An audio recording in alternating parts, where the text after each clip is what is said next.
And another good step is the effects, right? So you talk about the example, the theory, and the effects, where you put in the statistics.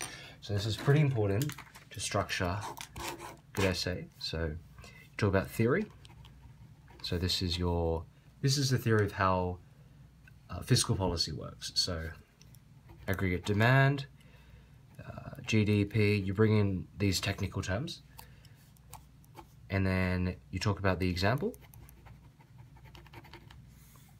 So like this example, and then you actually use the proof. So the proof in this case was that Australia avoided a recession, maintaining 1.8% growth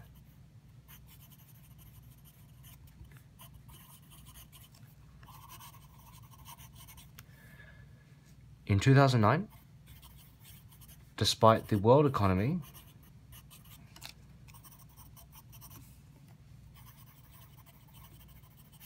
contracting by 1.3%.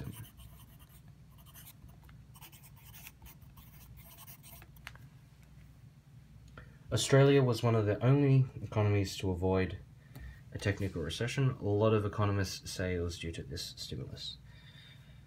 Recently, meaning after the GFC, discretionary fiscal policy has not been used to have a stimulatory or contractionary effect on the economy. So what they've used fiscal policy for recently is more to achieve other objectives, such as what did they do recently? They did a big training program called PATH. Let's actually talk about that. So you can have other effects of fiscal policy apart from economic growth. So economic growth is the main one, but you can PATH. It was called PATH. That's plan, train, hire. So this was the 2016-17 budget. 2016-17. Sorry, I can't physically get this to show on the screen. And what they did was they trained young people in transferable skills. Like the soft skills, right? The people skills, transferable skills. And the theory behind this is that it can improve workforce productivity. You have higher workforce.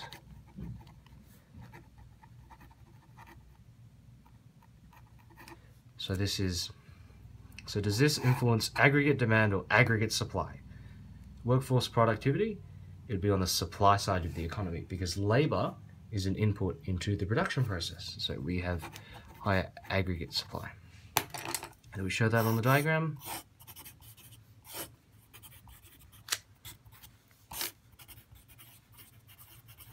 GDP price level. So we're able to get a high level of national income while inflation can actually decrease.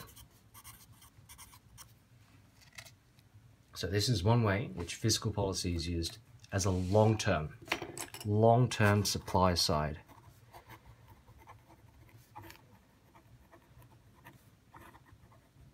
Long-term supply side policy. Supply side just meaning AS as opposed to AD.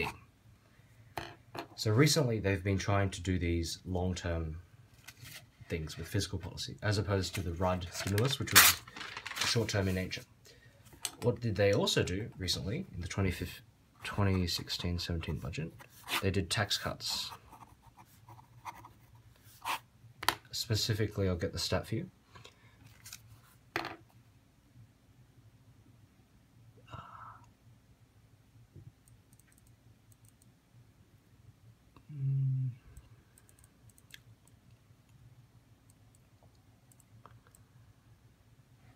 They did, okay, so the company tax cut went from 30%, this is the company tax rate,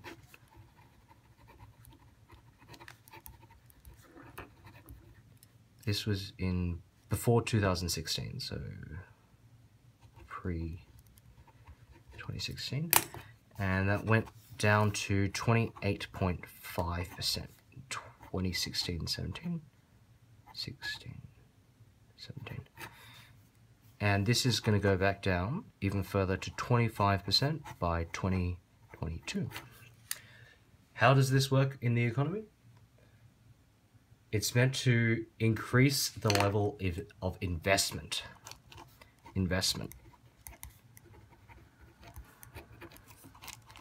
International competitiveness is also expected to increase. Investors are more likely to invest in Australia if they get taxed less, as opposed to investing in like the United States. Investment and international competitiveness, they're components of aggregate demand, but they're also supply side as well there. They increase aggregate supply because by investing in capital, you're raising the capital stock of the economy, meaning there's more productive capacity, such as more buildings, more factories. We don't even have factories anymore. We have more, I don't know, like a lot of investment is investment in buildings. It's like more than 50% in buildings. And a lot of investment is in people. A company might be more inclined, if it has lower tax rates, to invest in its workforce because it anticipates that it can attain future profits